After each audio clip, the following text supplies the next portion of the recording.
तीन वेळेस ओंकारचं उच्चारण, कंबर पाठ मांतर, हातांची मुद्रा, डोळे बंद, लक्ष कपाळामध्ये दीर्घ श्वास भरून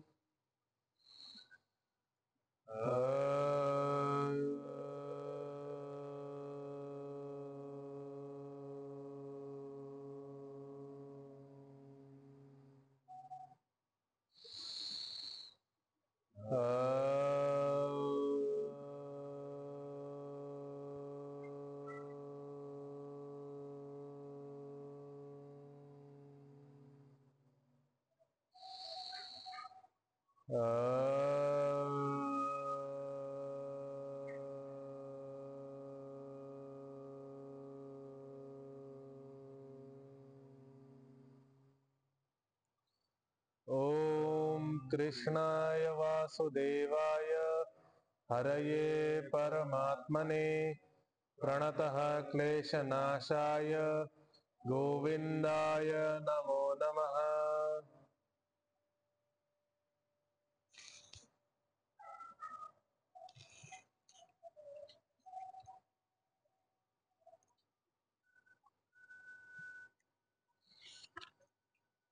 दुसऱ्या अध्यायाच्या पहिल्या श्लोकापासून ओम श्री परमात्मने नमः। अथ द्वितीयोऽध्यायः। संजय उवाच तं तथा कृपयाविष्टम् अश्रुपूर्णाकुलेक्षणम् विषीदन्तम् इदं वाक्यम् उवाच मधुसूदनः। श्रीभगवानुवाच कुतस्त्वाकश्मलमिदं विषमे समुपस्थितम् अनार्यजुष्टमस्वर्ग्यम् अकीर्तिकरमर्जुन। क्लैब्यम् आस्वगमः पार्थ नैतत्त्वय्युपपद्यते। क्षुद्रं हृदय दौर्बल्यं त्यक्तोत्तिष्ठ परन्तप। अर्जुन उवाच कथं भीष्ममहं संख्ये द्रोणं च मधुसूदन ईशुभिः प्रतियोत्स्यामि पूजार्हा वरिसूदन। गुरून् हत्वा हि महानुभावान् श्रेयो भोक्तुं भैक्षमपीह लोके हत्वार्थकामास्तु गुरूनिहैव भुञ्जीय भोगान् रुधिरप्रदिग्धान् न चैतद्विद्मः कतरन्नो गरीयो यद्वा जयेम यदि वा नो जयेयुः। यानेव हत्वा न जिजीविषामस्तेव स्थिताः प्रमुखे धार्तराष्ट्रा। कार्पण्यदोषोपहतः स्वभावः पृच्छामि त्वां धर्मसम्मूढचेता। यच्छ्रेयस्यान्निश्चितं ब्रूहि तन्मे शिष्यस्तेऽहं शाधि मां त्वां प्रपन्नम् न हि प्रपश्यामि ममापनुद्यात् यच्छोकमुच्छोषणमिन्द्रियाणाम् अवाप्य भूमा वसपत्नमृद्धम् राज्यं सुराणामपि चाधिपत्यम्। संजय उवाच एवमुक्त्वा हृषीकेशं गुडाकेशः परन्तप न योत्स्य इति गोविन्दम् उक्त्वा तूष्णीं बभूवः। तमुवाच हृषीकेशः प्रहसन्निव भारत सेनयोरुभयोर्मध्ये दन्तमिदं वचः। श्रीभगवानुवाच अशोच्यानन्वशोचस्त्वं प्रज्ञावादांश्च भाषसे गतासु न गतासूश्च नानुशोचन्ति पंडिताः। न त्वेवाहं जातु नासं न त्वं नेमे जनाधिपाः न चैव न भविष्यामः सर्वे वयमतः परम्। देहिनोऽस्मिन् यथा देहे कौमारं यौवनं जरा तथा देहान्तरप्राप्तेर्धीरस्तत्र न मुह्यते। मात्रा स्पर्शास्तु कौन्तेय शीतोष्ण सुखदुःखदाः आगमापायिनो नित्यास्तास्ति तिक्षस्व भारत। यं हि न व्यथयन्त्येते पुरुषं पुरुषर्षभ समदुःख सुखं धीरं सोमृतत्वाय कल्पते। नासतो विद्यते भावो नाभावो विद्यते सतः उभयोरपि दृष्टं दृष्टोऽन्तस्त्वनयोस्तत्त्वदर्शिभिः अविन हा परत एकदा करू सुरुवातीपासून परत एकदा. ओम श्री परमात्मने नमः. अथ द्वितीयोऽध्यायः. संजय उवाच तं तथा कृपयाविष्टम् अश्रुपूर्णकुलेक्षणम् विषीदन्तम् इदं वाक्यम् उवाच मधुसूदनः. श्रीभगवानुवाच कुतस्त्वाकश्मलमिदं विषमे समुपस्थितम् अनार्यजुष्टमस्वर्ग्यम् अकीर्तिकरमर्जुन क्लैब्यमास्मगमः पार्थ नैतत्त्वय्युपपद्यते क्षुद्रं हृदय दौर्बल्यं त्यक्तोत्तिष्ठ परन्तप. अर्जुन उवाच कथं भीष्ममहं संख्ये द्रोणं च मधुसूदन ईशुभिः प्रतियोत्स्यामि पूजार्हा वरिसूदन. गुरून् हत्वा हि महानुभावान् श्रेयो भोक्तुं भैक्षमपीह लोके हत्वार्थकामान् सुगुरूनिहैव भुञ्जीय भोगान् रुधिरप्रदिग्धान् न चैतद्विद्मः कतरन्नो गरीयो यद्वा जयेम यदि वा नो जयेयुः. यानेव हत्वा न जिजीविषामस्तेव स्थिताः प्रमुखे धार्तराष्ट्राः कार्पण्यदोषोपहतः स्वभावः पृच्छामि त्वां धर्मसम्मूढचेताः यच्छ्रेयस्यान्निश्चितं ब्रूहि तन्मे शेषस्तेऽहं शाधिमां त्वां प्रपन्नम् न हि प्रपश्यामि ममापनुद्यात् यच्छोकमुच्छोषणमिन्द्रियाणाम् अवाप्य भूमा वसपत्नमृद्धं राज्यं सुराणामपि चाधिपत्यम्. संजय उवाच एवमुक्त्वा हृषीकेशं गुडाकेशः परन्तप न योत्स्य इति गोविन्दम् उक्त्वा तूष्णीमभूवः. तमुवाच हृषीकेशः प्रहसन्निव भारत सेनयोरुभयोर्मध्ये विषीदन्तमिदं वचः. श्रीभगवानुवाच अशोच्यानन्वशोचस्त्वं प्रज्ञावादाश्च भाषसे गतासु न गतासूश्च नानुशोचन्ति पंडिताः. न त्वेवाहं जातु नासं न त्वं नेमे जनाधिपाः न चैव न भविष्यामः सर्वे वयमतः परम्. देहिनोऽस्मिन् यथा देहे कौमारं यौवनं जरा तथा देहान्तरप्राप्तिर्धीरस्तत्र न मुह्यति. मात्रा स्पर्शास्तु कौन्तेय शीतोष्ण सुखदुःखदाः आगमापायिनो नित्यास्तांस्ति तिक्षस्व भारत. यं हि न व्यथयन्त्येते पुरुषं पुरुषर्षभ समदुःख सुखं धीरं सोमृतत्वाय कल्पते. नासतो विद्यते भावो न भावो विद्यते सतः उभयोरपि दृष्टोऽन्तस्त्वनयोस्तत्त्वदर्शिभिः. आधी काय करतो मी 14, 15 आणि 16 याचं थोडंसं शॉर्टमध्ये व्याख्यान करतो. मग त्यानंतर पुढचे श्लोक घेऊ, त्याचं उच्चारण घेऊ आणि मग 17, 18, 19चं व्याख्यान घेऊ. ठीक, एकदम शॉर्टमध्ये करू.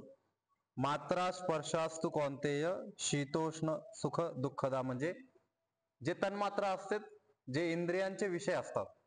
डोळ्यांचा विषय आहे विजन, पाहणं, दृष्टी. कानांचा विषय आवाज. असे जे इंद्रियांचे विषय असतात, हे विषय जसे आपल्याला इंद्रियांना स्पर्श करतात. जसं लाईट जवळ डोळ्यावर पडत नाही तर लाईटीचा काही मतलब नाही, पण डोळ्यावर पडल्यानंतर ते कन्वर्ट होतं कशामध्ये? सुख आणि दुःखामध्ये. सुखामध्ये आणि दुःखामध्ये कन्वर्ट होतं. जे मात्रा आहेत, तन्मात्रा आहेत, ते ज्यावेळेस आपल्या इंद्रियांच्या सोबत टच होतात, टच झाल्यानंतर जर ते आपल्या आधीचे जे हिस्ट्रीमध्ये जे आपले चित्तामध्ये जे स्टोर आहे मेमरी, त्या मेमरीच्या सोबत लिंक झाले, जर सिंक झाले, म्हणजे त्या प्रकारचे जर असले तर आपल्याला चांगलं वाटतं. त्या प्रकारचे नसले, काहीतरी नवीन असलं, काहीतरी वेगळं असलं, काहीतरी विपरीत असलं तर आपल्याला वाईट वाटतं. मग सुख दुःख कशातून येतात? हे ज्यावेळेस इंद्रियांच्या विषयांसोबत स्पर्श करतात त्यावेळेस सुख दुःख आपल्याला येतं. आणि हे सगळं काय आहे? येत जात राहतं.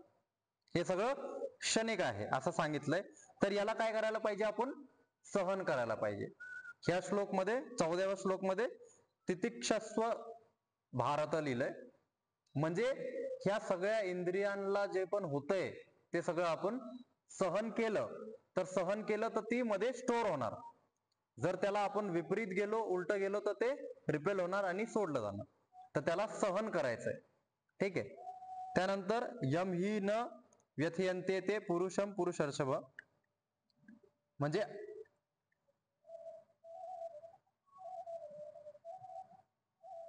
हे सगळं कधीही एक धीर पुरुषाला, एक जो स्टेबल माणूस आहे, एक जो स्टेबल पुरुष आहे, धीर पुरुष आहे, ज्याला ह्या सगळ्याच्या विषयी नॉलेज आहे, ज्याला ह्या सगळ्याच्या विषयी माहिती आहे, त्याला हे सगळे इंद्रियांचे विषय विचलित करत नाही.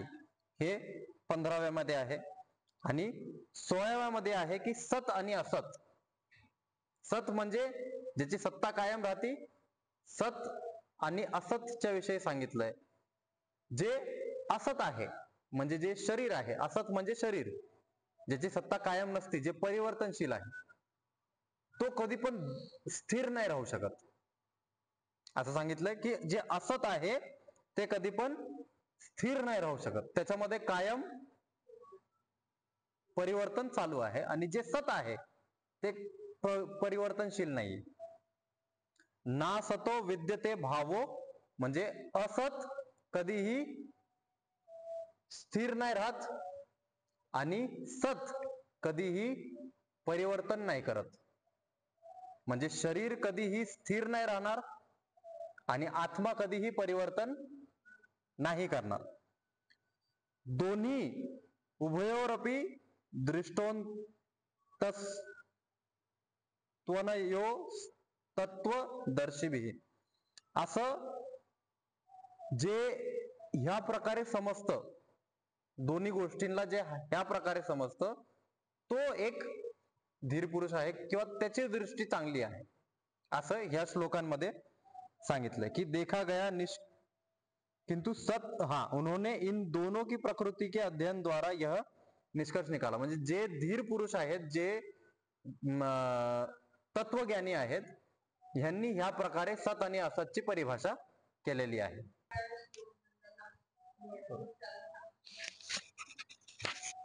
दृष्टोंतत्वनयो तत्वदर्शनी.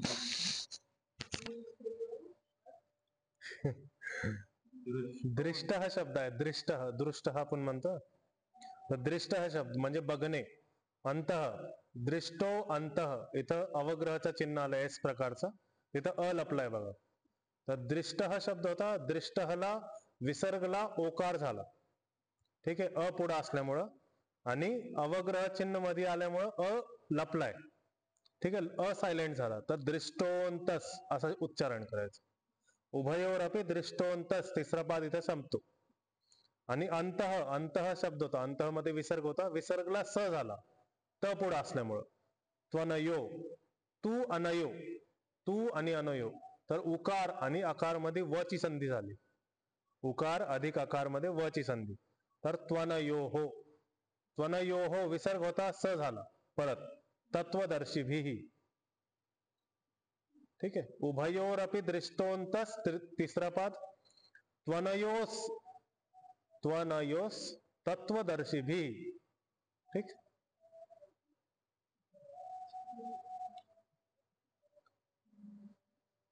चला आता 17वा श्लोक. अविनाशी तु तद्विद्धि येन सर्वम् इदं ततं विनाशम् अव्ययस्यास्य न कश्चित् कर्तुमर्हति.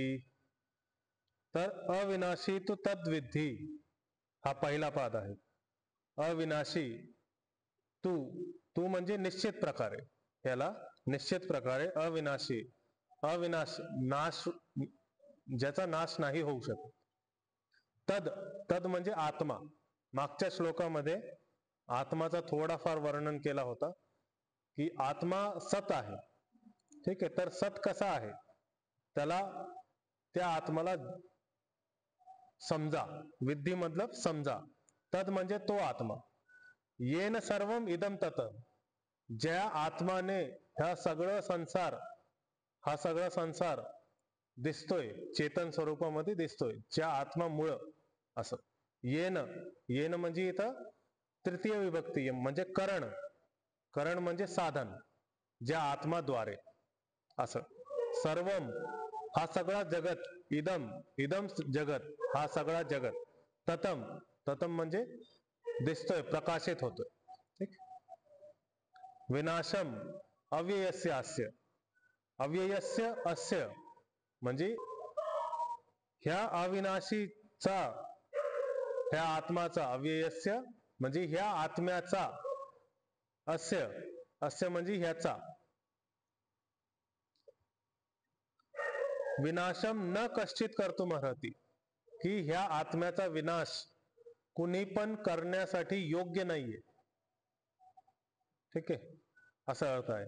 ते शब्द, दोन शब्द येतं, वेगळे वेगळे येतं आणि त्याचा अर्थ एकच आहे. म्हणजे हे जे विनाशम शब्द आहे आणि अव्यक्त शब्द आहे, त्याच्यात विनाश म्हणजे नाश आणि अव्यय म्हणजे अविनाश. मग तो तसं सांगितलंय की आत्माचा अविनाशीपणा आहे याच्यामध्ये, म्हणजे आत्मा नाशवान नाहीये, एवढं सांगितलंय. फक्त थोडं कन्फ्युज करून सांगितलं. हा, अव्ययचा व्याकरण दृष्ट्या जर आपण अर्थ काढला तर ज्याचा व्यापार होऊ शकत नाही, तर आत्माचा व्यापार होऊ शकत नाही, शरीराचा व्यापार होऊ शकतो.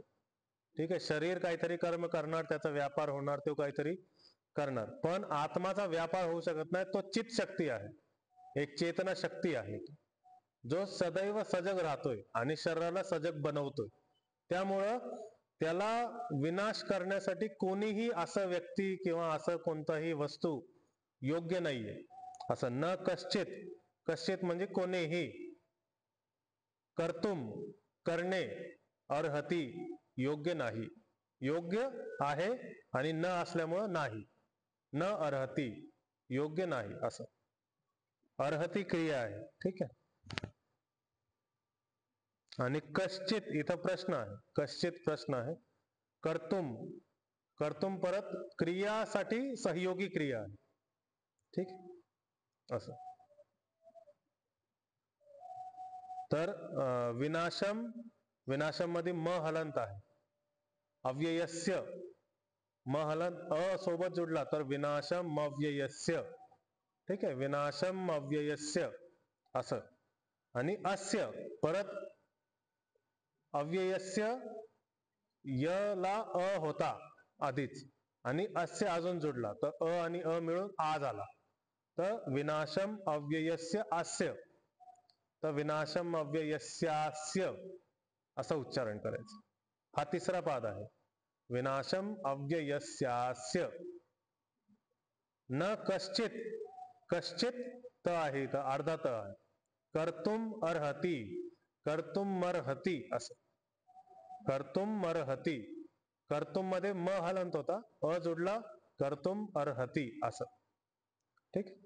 आणि पहिला आहे अविनाशी तू तद विद्धी, तद विद्धी, जसं सिद्धी आहे तसं विद्धी आहे. विद्धी म्हणजे ज्ञान, समजा. येन सर्वम इदम तत.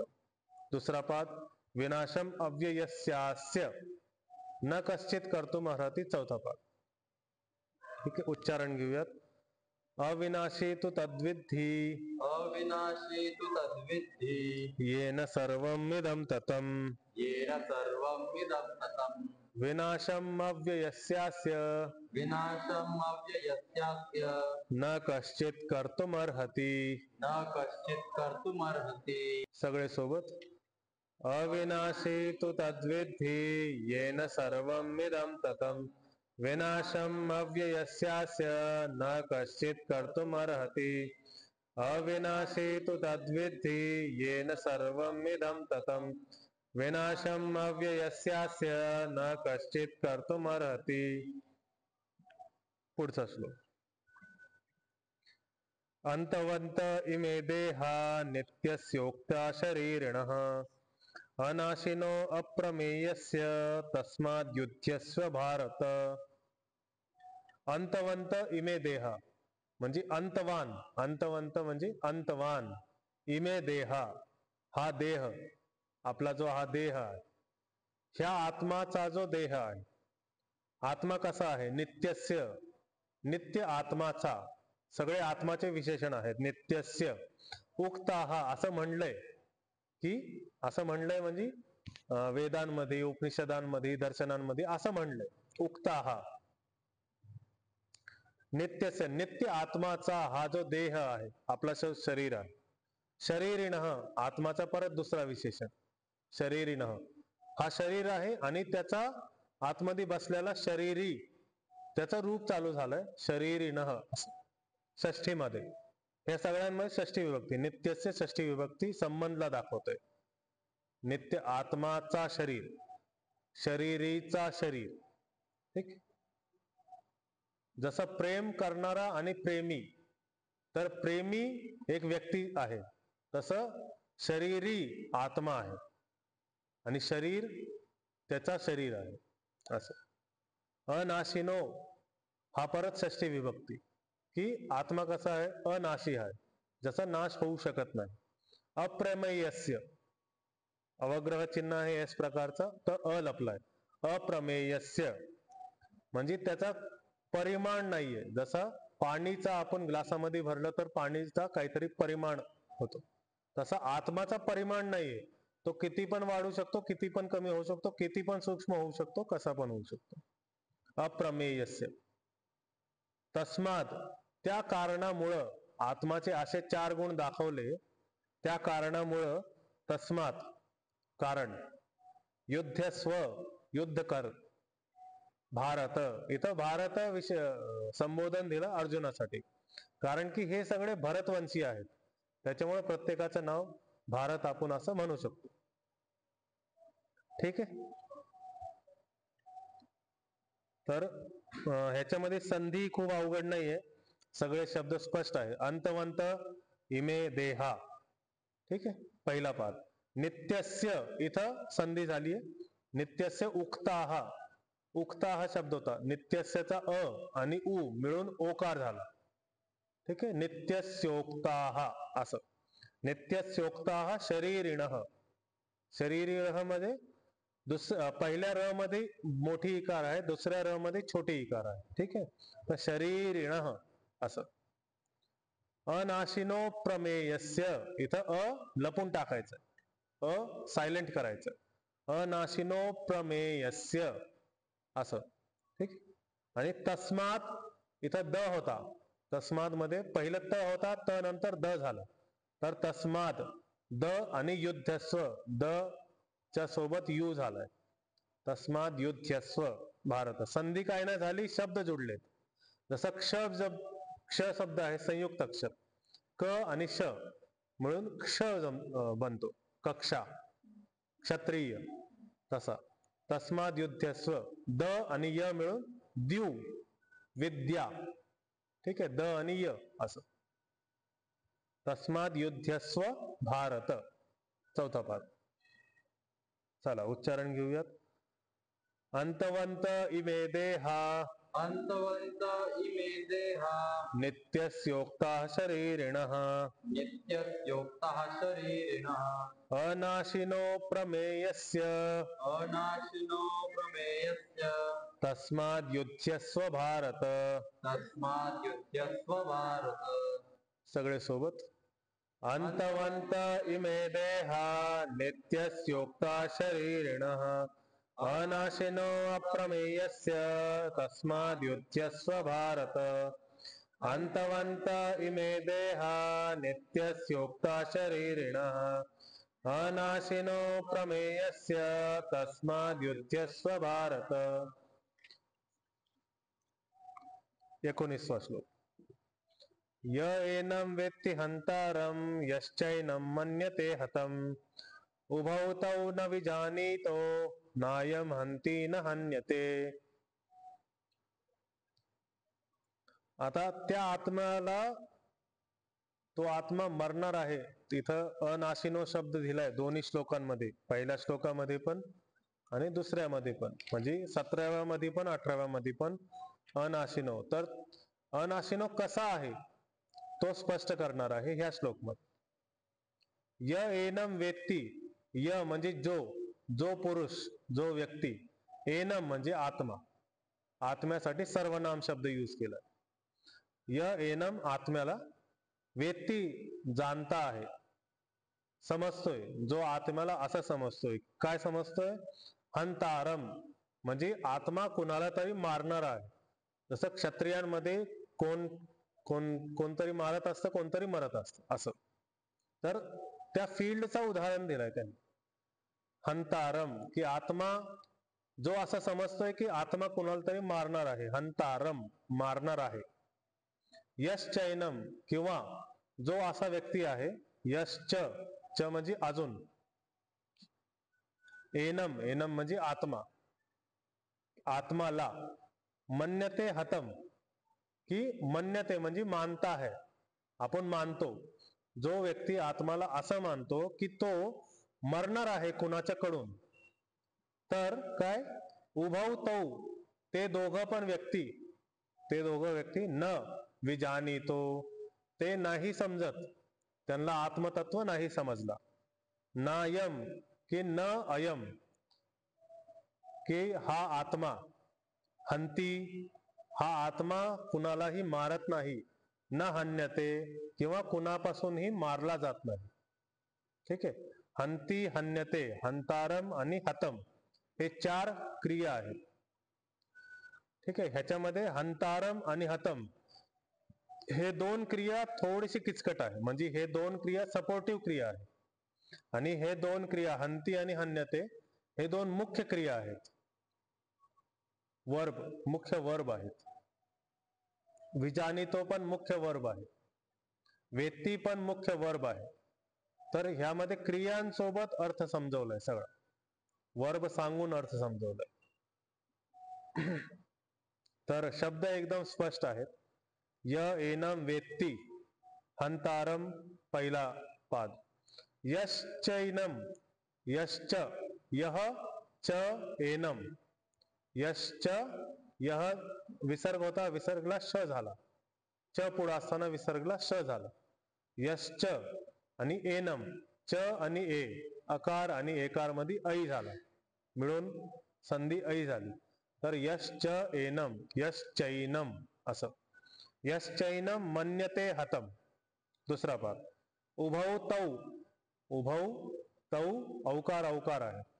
न विजानीतो, मोठा इकार आहे, नकार मध्ये मोठा इकार आहे. नायम हंती न हन्यते, न अयम, न आणि अयम शब्द होता, न आणि अ मिळून आ झाला, नायम, हंती न हन्यते चौथा पाद. ठीक आहे, तर उच्चारण घेऊयात.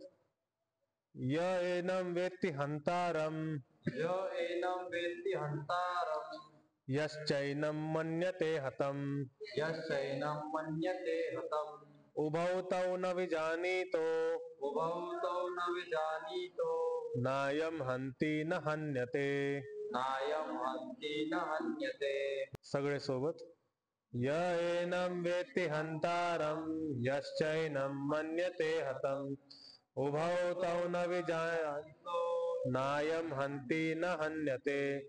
य एनम वेत्ति हंतारम, यश्चैनम मन्यते हतम, उभौ तौ न विजानीतो, नायम हंति न हन्यते.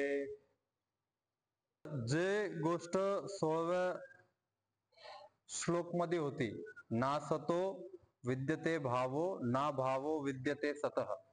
सत आणि असत ची परिभाषा करताना पुढच्या श्लोक मध्ये सांगितलं की अविनाशी तू तद्विधी येन सर्वमिदं ततम्. मतलब म्हणजे जे अविनाशी आहे, जे पण अविनाशी आहे, अविनाशी म्हणजे आत्मा, तर मागे जे सत सांगितलं, अविनाशी आहे ते सर्वमिदम, सगळीकडे व्याप्त आहे. कशात व्याप्त आहे? शरीरामध्ये सगळीकडे व्याप्त आहे. असं म्हणतात काही काही की आत्मा फक्त हृदयामध्ये आहे किंवा आत्मा फक्त मेंदूमध्ये आहे. तर असं नाहीये. ही आत्मा सगळ्या शरीरामध्ये व्याप्त आहे. तर याचं उदाहरण, याची म्हणजे एक याच्यासारखं आपण कसं समजू शकतो? आता आत्माला तर आपण आत्मदर्शी तर अजून झालो नाही, तर नाही झालो तर आपण आत्माला समजणार कसं? तर त्याला समजण्यासाठी उदाहरण दिलेत. वेदांत दर्शन मध्ये 3 उदाहरण दिलेत: प्रकाशवत,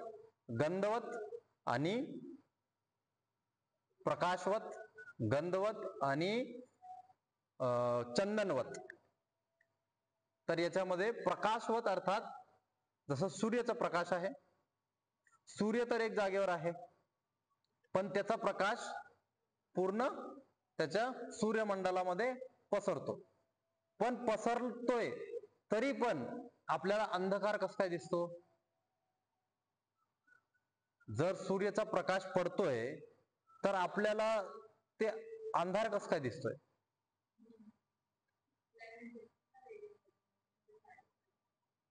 प्लॅनेट्सचा शॅडो पडतो, पण जे ब्लँक आहे ते ब्लँक मध्ये शॅडो थोडी पडतंय. मग ब्लँक मध्ये तर उजेड आहेत ना, सूर्याचा तर प्रकाश जातोय ना, मग त्या ब्लँक मध्ये का नाही आपल्याला उजेड दिसत?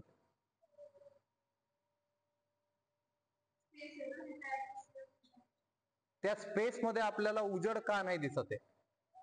तर असं सांगितलं की जोवर एखादा आधार घेत नाहीये तोवर ते व्याप्त होत नाहीये. समजतंय? की जोवर सूर्याच्या प्रकाशाला कोणी आधार देत नाहीये तोवर तो प्रकाश त्याच्यामध्ये व्याप्त होणार नाही. पृथ्वीच्या एका भागाला आधार भेटतोय, दुसऱ्या भागाला नाही भेटत, तर दुसरा भाग अंधारामध्ये आहे, पहिला भाग हा प्रकाशवान आहे. तर आत्माला पण शरीरामध्ये व्याप्त होण्यासाठी शरीर हा आधार घेतलाय, मन हा आधार घेतलाय आणि हा पूर्ण याच्यामध्ये व्याप्त आहे. उदाहरणासाठी अजून एक उदाहरण गंधवत दिलंय. गंधवत म्हणजे जसं आपण बागमध्ये गेलो, बगीच्यामध्ये गेलो, तर पूर्ण बगीचा आपल्याला एक सुगंध येतो. बगीच्यामध्ये पूर्ण बगीच्यामध्ये एक फुलाचा सुगंध येतोय, पण तो सुगंध कुठून येतोय? त्या फुलामधून येतोय. जसं त्या फुल एक सोर्स आहे, आणि तसंच तो सोर्स असून तो गंध कसा पूर्ण बगीच्यात पसरलाय. जसं ही लाईट आहे, ही लाईट पूर्ण हॉलमध्ये पसरलीये, तशीच आत्मा आहे, ती पूर्ण शरीरामध्ये पसरलीये.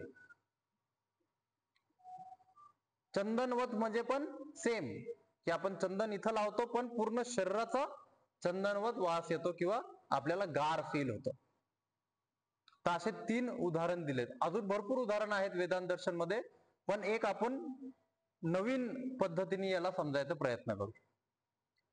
तर जशी वायू असती, वायू फिरतीये, फिरताना आपल्याला वायू दिसते नाही, वायू फक्त फील होते आपल्याला.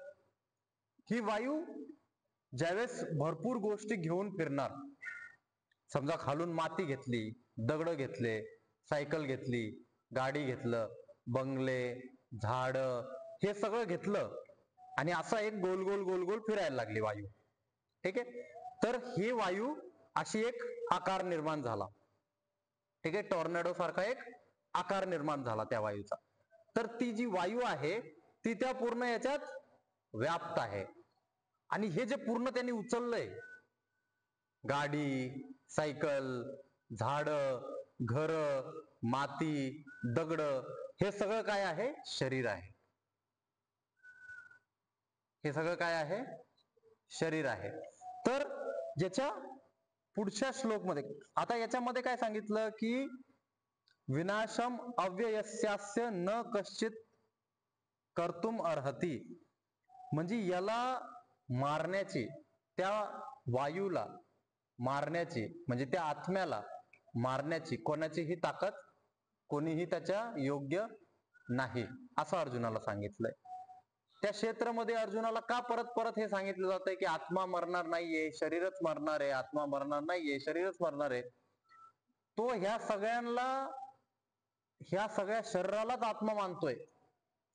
म्हणजे जे भीष्म पितामह आहेत, मुळात जे भीष्म पितामह आहेत त्यांना तो शरीर मानतोय.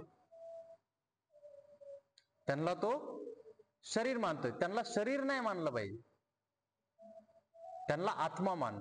तर ते तर मरणारच नाही, आत्मा आहेत तर. आपल्याला मारायचं काय? शरीर. आणि तू पण आत्मा आहे, मग तू तर त्यांना मारणारच नाहीये. आत्मा आत्म्याला मारू शकत नाही, शरीरच शरीराला मारणार. तर इथं न कश्चित कर्तुमर्हति, कोणाचीही क्षमता नाहीये ह्या अविनाशीला मारण्याची, ह्या अविनाशीचा नाश करण्याची कोणाचीही क्षमता नाहीये. ही 17व्या श्लोकचा दुसरा जो पंक्ती आहे, याचा एकदम शॉर्ट मध्ये जर आपण घेतलं, सरळ घेतलं, तर ह्या अविनाशीचा नाश करणारी कोणाचीही क्षमता नाहीये, कोणीही याच्या योग्य नाही असं आहे. त्यानंतर 18व्या श्लोक मध्ये अंतवंत इमे देहा, म्हणजे ह्या देहाचा अंत होणार, ह्या शरीराचा अंत होणार. याच्या आधी आत्म्यात सांगितलं, इथं शरीरात सांगतात की ह्या शरीराचा अंत होणार, पण नित्यस्योक्ता शरीरिणः, जो शरीराला धारण करतोय त्याला कोणीही मारू शकत नाही, तो नित्य आहे. आता हीच गोष्ट फिरून फिरून फिरून फिरून परत परत का सांगितली जाते? एकदा सांगितल्याने चित्तामध्ये परिवर्तन नाही होत, परत परत ती गोष्ट सांगावी लागते. आणि ही गोष्ट भरपूर वेळेस पुढे वेगळ्या वेगळ्या पद्धतीने, आता इथं वेगळ्या पद्धतीने सांगता येते की जे अंतवंत इमे देहा, म्हणजे शरीरचा अंत होणार, शरीरचा नाश होणार, पण आत्मा ही नित्य आहे असं उक्ता, म्हणजे ऐकलंय, असं सांगितलंय भरपूर लोकांनी. असं भरपूर लोकांनी सांगितलंय की आत्माचा नाश नाही होत, शरीराचा नाश होतो. शरीरिणः म्हणजे ज्यांनी धारण केलंय. धारण कसं केलंय? वायूनी ज्या प्रकारे सगळ्या गोष्टींना धारण केलंय, तर जर आपण त्याला मारलं, कापलं, तर त्या वायूचा जो शरीर आहे, जसं मी सांगितलं की वायूचा शरीर निर्माण झाला, झाडांनी, दगडांनी, मातीनी तो शरीर निर्माण झाला वायूचा. त्याला आपण कापलं, चिरलं, समजा त्या टोर्नेडोला आपण ब्रेक करायचा खूप प्रयत्न केला, तर ह्या सगळ्या गोष्टी तर जात्या, ह्या सगळ्या गोष्टी सेपरेट होत्या. त्याचे शरीर निर्माण झाले, त्याचा नाश होईल, पण जी वायू आहे त्याचा नाश होईल का? ज्या वायूनी त्याला धारण केलं त्याचा नाश होईल का? नाही, ती मोकळी होऊन जाणार. आणि ती मोकळी झाल्यानंतर पुढं सांगितलंय की अप्रमेयस्य, म्हणजे त्याचा मोलमाप नाही करू शकत आपण. जवळ ती शरीरामध्ये आहे तवर आपण सांगू शकतो की ही शरीराच्या बाउंड्री मध्ये आहे, पण एकदा शरीराच्या बाउंड्रीला ब्रेक केलं किंवा शरीर सोडलं, तर त्याचा मोलमाप काहीच आपण करू शकत नाही. जसं वायूच्या विषयीच आपण उदाहरण परत घेऊ, त्याला ब्रेक केलं, शरीर तुटला, वायू तर आहेच आहे, तर किती आहे, कशी आहे, आपण मोलमाप करू शकतो का त्याचा? नाही करू शकत. तर आत्म्याचा पण मोलमाप होऊ शकत नाही. जवळ त्यांनी शरीर धारण केलंय तवर ते शरीरामध्येच अनुभव करणार, शरीराच्या बाहेर अनुभव करू शकतो का? मी ह्या लाईटला किंवा ह्या सर्कलला, ह्या रिंगला अनुभव करू शकतो का? नाही करू शकत. मी ह्या पोलला अनुभव करू शकतो का? नाही करू शकत. मी तुमच्या शरीराला अनुभव करू शकतो का? नाही करू शकत. मी ह्या शरीराच्या बाहेर कोणत्याही गोष्टीला अनुभव करू शकत नाही, जवळ मी त्याच्या स्पर्श मध्ये नाही येत. डोळ्यांच्या द्वारे, आपले जिव्हाच्या द्वारे, नाकाच्या द्वारे, कानांच्या द्वारे, स्पर्शच्या द्वारे, हातांच्या द्वारे, जवळ मी त्यांच्या कॉन्टॅक्ट मध्ये येत नाही तवर मी त्यांना अनुभव नाही करू शकत. आणि तो पण अनुभव वेगळा असणार आहे.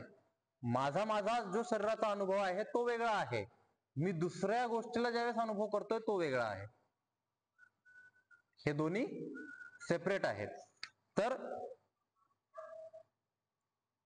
अनाशिनो अप्रमेयस्य, म्हणजे त्याचा मोलमाप आपण करू नाही शकत, ज्याचा मोलमाप नाही करू शकत तो काय आहे, कधीही नाश नाही होणार.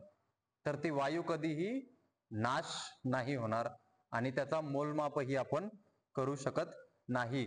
त्यामुळं तू अर्जुन उठ आणि लढ, तस्मात युद्धस्व भारत. तर जर याचा मोलमापच नाहीये, जर ह्या आत्म्याचा नाशच होणार नाहीये, नाश ह्या शरीराचाच होणार आहे आणि तसंही होणार आहे, असंही होणार आहे, तर मग धर्म स्थापित करण्यासाठी आपण त्यांच्या शरीराला का नाही संपवा? त्यांची आत्मा तर नाही जाणार, शरीरच जाणार आहे. मग हे धर्म स्थापित करण्यासाठी आपण त्यांना युद्ध करून मारलं पाहिजे, असं श्रीकृष्ण ह्या श्लोकमध्ये सांगतायत. 19 श्लोक मध्ये आता पाहू. य एनम वेत्ती हंतारम, असं जो मानतो की हा मारतोय, आत्मा मारतोय. अर्जुन असा म्हणतोय की मी मारणार, तर तू नाही मारत आहे. य एनम वेत्ती हंतारम, तू हे आत्मा नाही मारत आहे.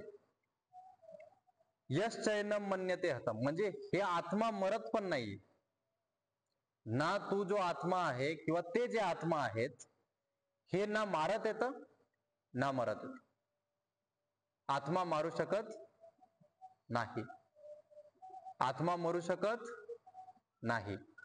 तर ह्या पद्धतीने त्याला परत परत त्याच गोष्टी सांगून, वेगळ्या वेगळ्या पद्धतीने सांगून त्याचा एक माइंडसेट क्रिएट केला जातोय, त्याचे एक चित्तमध्ये परिवर्तन केलं जातोय. डीप मध्ये घुसून जे सगळ्या गोष्टी त्यांनी सांगितल्या त्या सगळ्या गोष्टी वरच्या गोष्टी होत्या, त्या सगळ्या गोष्टींचं काही एवढं महत्व नाहीये. मी जे सांगतोय ते ऐक किती डीप आहे, मी जे सांगतोय ते किती डीप आहे. आणि त्यांनी तुझं चित्त परिवर्तन करायचं, त्यांनी एक एक गोष्ट बदलायची आणि हे सगळ्या बदलून उभवतो न तौ न विजानितो, म्हणजे दोन्ही प्रकारचे विचारधारा की आत्मा मारती किंवा आत्मा मरतीये, हे दोन्ही प्रकारचे विचारधारा ठेवणारा माणूस अज्ञानी आहे. मग तू अशा अज्ञानी सारखं माझ्यासोबत बोलू नको की तू मारतोय आणि तू त्यांना मारतोय.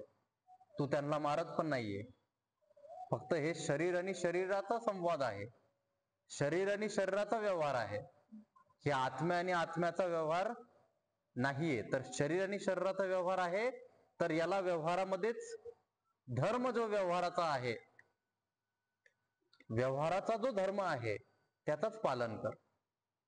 म्हणजे इथं जर तू युद्धासाठी आलाय तर हा व्यवहाराचा धर्म आहे की तू युद्ध केलं पाहिजे. ठीक आहे. नायम हन्यती हंती न हन्यते, तीच गोष्ट एकदा अजून की न हे मारतय न हे मारलं जात. तर ह्या प्रकारे सांगितलं ह्या तिन्ही श्लोकांमध्ये की आत्मा हे अविनाशी आहे, शरीर नाशवान आहे, आत्मा हे सर्व व्याप्त आहे. जसं उदाहरण मध्ये गंधवत प्रकाशवत हे सांगितलं.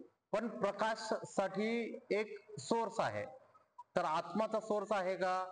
हा, अंगुष्ठ मात्र म्हणून छांदोग्य उपनिषद, बृहदारण्यक उपनिषद, मांडुक्य उपनिषद मध्ये सांगितलं की अंगुष्ठ मात्र आत्मा आहे. ते कुठं आहे? हृदयामध्ये. तर सोर्स सांगताना असं सांगतात उपनिषदांमध्ये की इथून सोर्स आहे, हृदयातून सोर्स आहे, पण तो व्याप्त पूर्ण शरीरामध्ये. जसं सोर्स ही आहे पण व्याप्त पूर्ण हॉलमध्ये आहे. जी लाईट आहे ती पूर्ण हॉलमध्ये व्याप्त आहे, पण सोर्स काय आहे? बल्ब किंवा ट्यूबलाईट. तसंच हृदयामध्ये त्याचं सोर्स आहे पण तो व्याप्त आहे पूर्ण शरीरामध्ये. त्या प्रकारे याच्यामध्ये सांगितलं की आत्मा पूर्ण शरीरामध्ये व्याप्त आहे, आत्मा ही अविनाशी आहे, अमाप्य आहे, म्हणजे त्याचं मोलमाप नाही करू शकत, त्याला मोजू नाही शकत, मापू नाही शकत, त्याला आपण मारू नाही शकत. त्याला जो मारतोय, मारला जातोय त्याच्याद्वारे हे दोन्ही पण अज्ञानी आहे असा जो विचार करतो तो. ह्या सगळ्या पॉइंट्स याच्यामध्ये सांगितलेत. काही प्रश्न असतील तर विचारा. हा. पण मग जर ते आत्म्याने ऑलरेडी एक फॉर्म घेतलाय तर मग ते पितृ कसे म्हणजे तो आत्मा कसा? त्या आत्म्यामध्ये चित्त आहे, त्या आत्म्यामध्ये संस्कार आहेत. पण त्यांनी तर ऑलरेडी एक पुस्तक झालं. नाही घेतलं अजून नाही घेतलं, त्याच्यामुळे तर त्रास आहे. घेतलं तर त्रास नाही. मग का नाही घेतलं? दुसरं शरीर का नाही घेतलं? लगेच शरीर घेतं का? हा हेच म्हणजे ते किती वेळा हा. तर मेल्याबरोबर दुसरं शरीर घेणार का? नाही. मेल्याबरोबर दुसरं शरीर लगेच नाही घेणार. कमून नाही घेणार? कमून की त्याचं चित्त अजून विचलित आहे.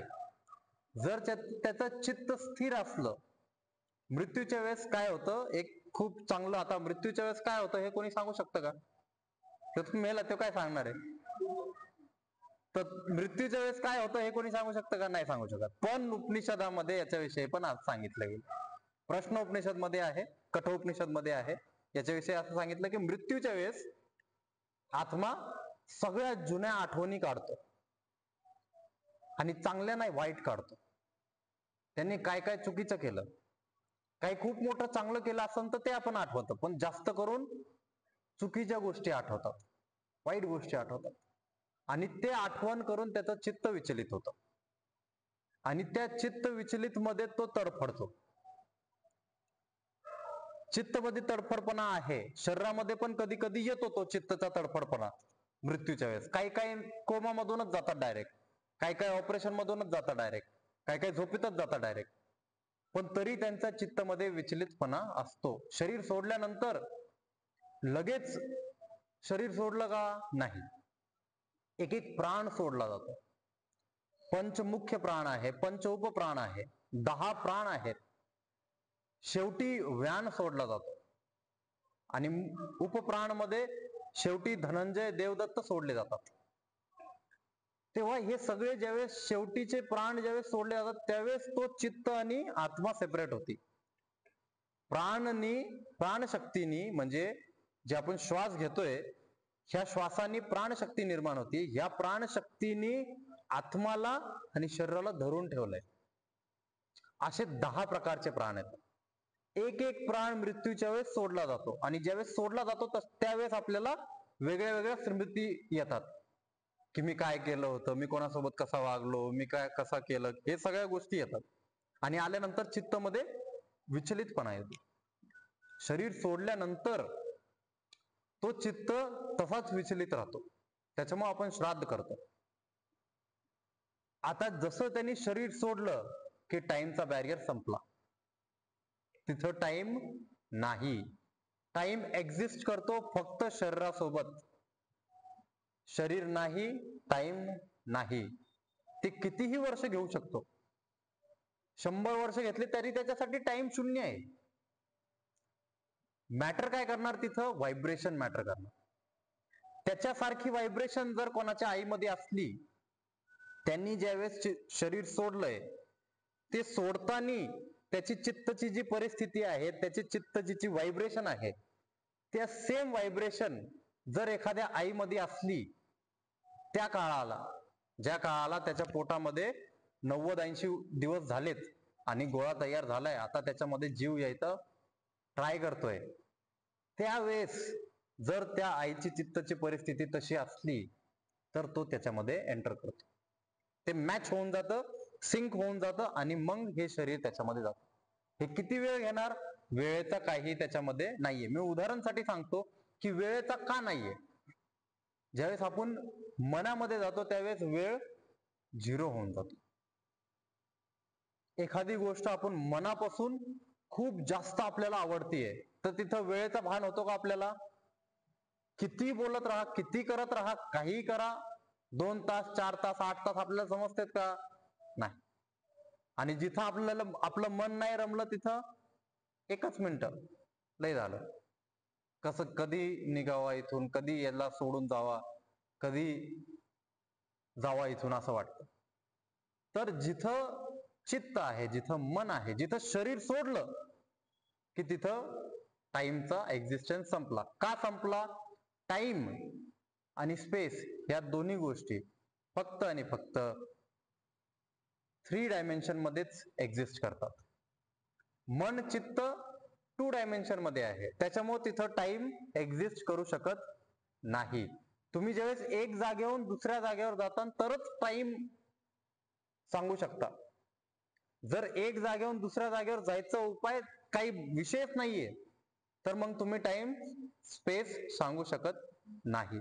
तिथं फक्त आणि फक्त व्हायब्रेशन्स काम करतात. झोपीमध्ये पण ज्यावेळेस तुम्हाला खूप जास्त मोठा स्वप्न पडलंय, तो स्वप्न 5-10 मिनिटाचा असतो. आपल्याला असं वाटतं की आपण त्याच्यामध्ये पूर्ण जिंदगी जगून गेलो. कमीत कमी 2-3 वर्ष, 5-10 दिवस असे आपण जगलोय स्वप्नामध्ये. पण ते किती आहे? 5-10 मिनिटं, त्यापेक्षा जास्त नाही. तर ते त्या अवस्थेमध्ये आपली चित्तची परिस्थिती वर खाली होती.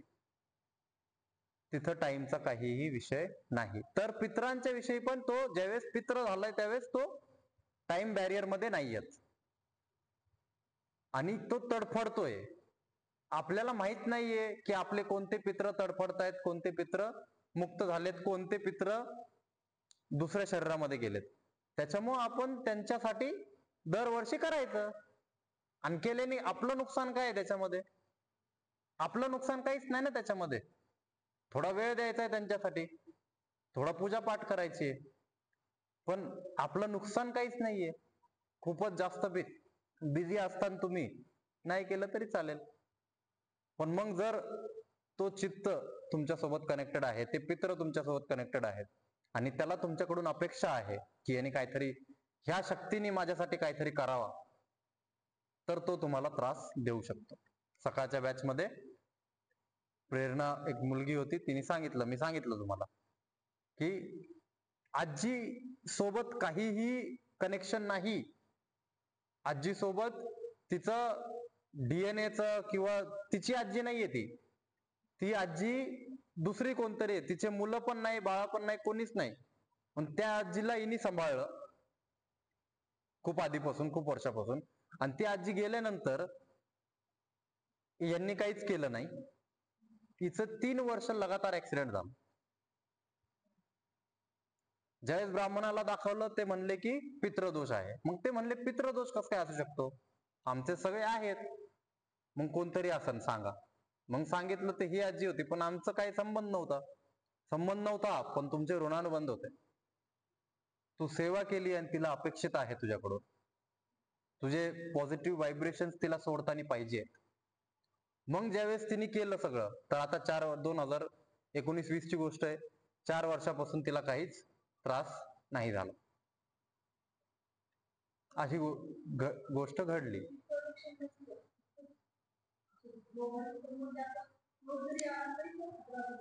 तरी पण होऊ शकतो. आपण मग त्याच्यामुळे तर दुसऱ्यांच्या पितरांना किंवा दुसऱ्याच्या याला ज्यावेळेस आपण जातो त्यावेळेस आपण शिवायचं नाही किंवा हात लावायचा नाही, या सगळ्या गोष्टींचं पालन करतो. ठीक आहे, तुम्ही एखाद्या अननोन व्यक्ती आहे त्याला मदत करताय, एखादा म्हातारा माणूस आहे त्याला मदत करताय, पण ती मदत करता करता करता करता तुमचे इमोशन्स त्याच्यासोबत जोडले जात आहेत. एकदा केली तो पण नाही आठवण काढणार, तो म्हणणार की हा ठीक आहे, एक होता असा असा, त्याला काही अपेक्षा नाहीये. पण तुम्ही 3 वेळेस केली, 4 वेळेस केली, 5 वेळेस केली, 6व्या वेळेस त्याला अपेक्षा होईल तुमच्याकडून आणि मग तो ऋणानुबंध जोडला जाणार. 1-2 वेळेस, 3 वेळेस काय नाही, तुम्ही कंटिन्यू त्याच्यासोबत बसताय, तुम्ही कंटिन्यू त्याच्यासोबत इमोशन मॅच करताय, बोलताय, सगळ्या गोष्टी करताय, तर तो तुमच्यासोबत जोडला जाणार. तर त्याला जर शरीर भेटलं दुसरं तर मग आपल्याला काही पण अडचण नाही. पण जर अडचण होत आहे, अशी काही गोष्ट घडतीये जी खूपच जास्त त्रासदायक होतीये, तर मग एकदा पाहणं गरजेचं आहे. आणि आपल्याला माहित असतं आपण कोणासोबत किती कनेक्शन बनवलं, आपल्याला सगळ्या गोष्टी माहित असतात.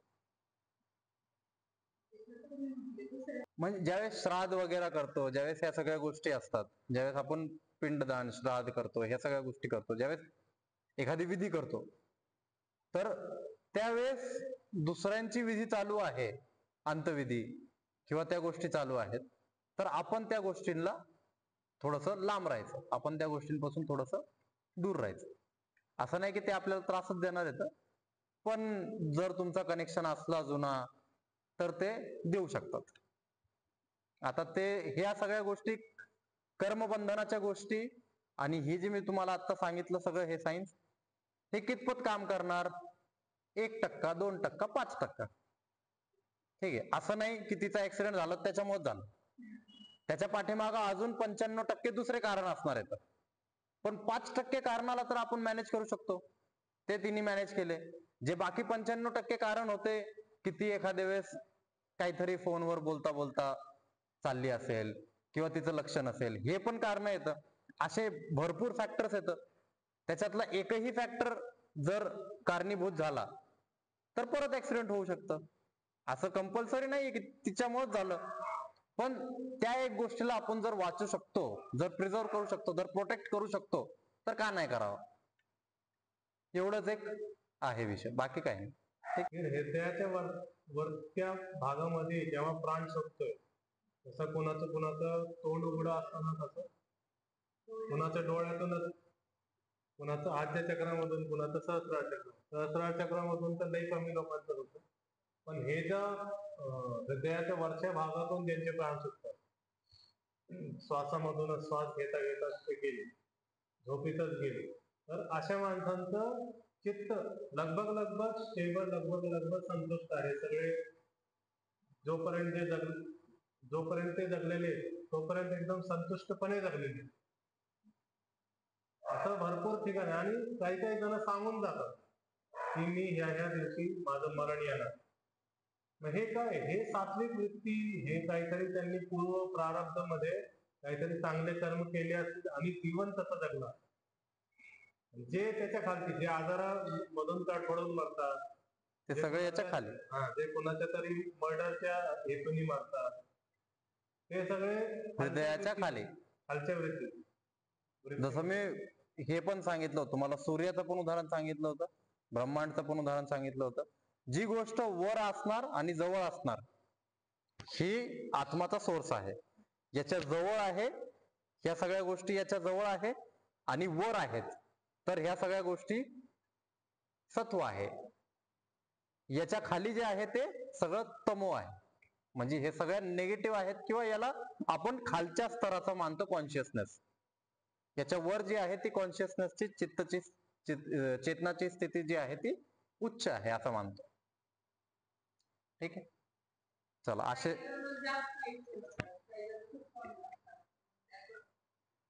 टाइमचं मी सांगितलं ना, टाइमचा इथं काहीच नाहीये, टाइमचा विषयच नाहीये, हा फक्त शरीराचा विषय. तुम्ही शरीर तुम्हाला साधन दिलंय ना, तर तुम्ही त्याच्यातून अभ्यास करा, तुम्ही त्याच्यातून शिका, तुम्ही त्याला साधन बनवून तुम्ही चेतनाचा स्तर वाढवा. जर एखाद्याचा चेतनाचा स्तर 5 वर्षाचा असताना वाढतोय, तर त्याला तुम्ही काय करू शकता? त्याला टाइमचा काही बॅरियरच नाहीये ना. तो 5 वर्षाचा असताना ज्ञानी आणि 5 वर्षाचा असतानाच अंडरस्टँडिंग आहे. एखादा 70 वर्षाचा असून पण अंडरस्टँडिंग नाहीये, त्याचा चेतनाचा स्तर खालीच आहे. 70 वर्षात जरी झाला, शरीर 70 वर्षात झालंय, आत्माचा स्तर कुठं आहे, चेतनाचा स्तर काय आहे? खालीच आहे.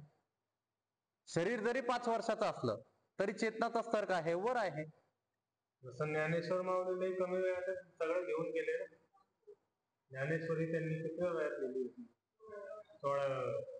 शंकराचार्यजींनी हे जे सगळे भाष्य केलेले, हे त्यांनी त्यांचे 12व्या वर्षी भाष्य केले. जेव्हा आपण 7वीला असतो तेव्हा त्यांनी भाष्य करून टाकले. ते अशी संस्कृतचं भाष्य जो विद्वान लोकांना पण समजायला अवघड जातं, असे भाष्य करून गेले. तर त्यांची वृत्ती, त्यांची आणि त्यांची कुल आयु 32 होती. 32च्या वयामध्ये सोडून गेले संसारात. कारण की संसाराची जेवढे कर्म करायचे होते ते सगळे संपूर्ण झाले.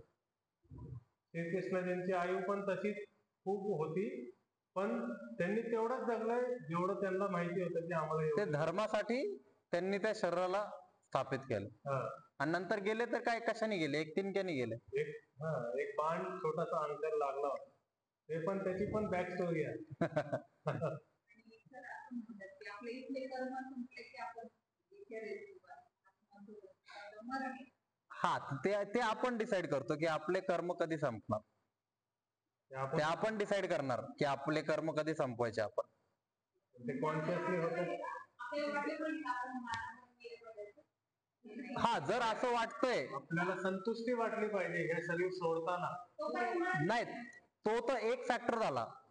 तोपर्यंत मरत नाही असं नाहीये, तो एक फॅक्टर झाला.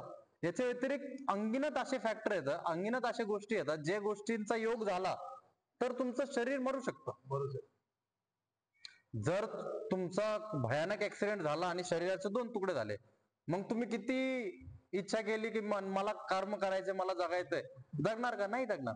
तर त्याच्या पाठीमागं अंगिनत फॅक्टर्स आहेत. आपण एक एक गोष्टला मॅनेज, ज्याला आपण मॅनेज करू शकतो त्याला आपण मॅनेज करणार, की मला अजून हे कर्म करायचे, तर मी ते कर्म पूर्ण करून जाणार असं. आणि ज्यावेळेस सगळे कर्म पूर्ण झाले की आता मला जायचंय, तर मग हळूहळू जायचं. त्याच्यासाठी आश्रम आहेत, त्याच्यासाठी वेगळे वेगळे स्टेप्स आहेत. ब्रह्मचर्य, गृहस्थ, वानप्रस्थ, संन्यास. तर मग गृहस्थ झालं, संतुष्ट झाले, वानप्रस्थ मध्ये जायचं. वानप्रस्थ झालं, संतुष्ट झाले, संन्यास मध्ये जायचं. संन्यास मध्ये पूर्ण संतुष्टी आणि समाधीसाठी प्रयत्न करतो माणूस, सगळं सोडून देतो. तर हे स्टेप बाय स्टेप आपण मग तिथं पुढे जाऊ शकतो. पण संसारामध्येच राहून, मी घरचं सगळं पाहून मी जर असं म्हणतोय की माझे कर्तव्य पूर्ण झाले, तर ते चुकीचं आहे. अजून तुम्ही जोडलेले आहेत तुमच्या परिजनांसोबत, त्यांच्या प्रती जे तुमचे कर्तव्य आहेत, तर तुमचे कर्म आहेत ना. मग तुम्ही कसं काय म्हणणार की मी माझं कर्म झाले, आता मी जाते किंवा मी जातो आता? नाही म्हणू शकत तुम्ही. त्यांच्या प्रती तुमचे कर्तव्य आहेत. हळूहळू एक एक गोष्ट ज्यावेळेस तुम्ही सोडता, त्यांना सांगून, ज्यावेळेस त्यांची पण तुमच्यापासून तुटकता होईल, ते पण तुम्हाला ऍक्सेप्ट करतील की यांनी सोडलंय, ते पण तुम्हाला ऍक्सेप्ट करते की यांनी संन्यास घेतलाय, मग तुम्ही हळूहळू सोडू शकता. नाहीतर ते तुम्हाला धरून बसतील, मृत्यू झाल्यानंतर ते तुम्हाला परत ओढून घेतील त्यांच्याकडेच, मग तुम्ही त्यांच्याच पोटी येता परत. ठीक आहे. तर असं चक्र चालतं, कर्माचं, चित्तचं, संस्कारांचं. ठीक आहे. भरपूर गोष्टी आपल्याला पुढे पण समजायला भेटतील. शांती पाठ घेऊ. कंबर पाठ मान सरळ, दीर्घ श्वास भरून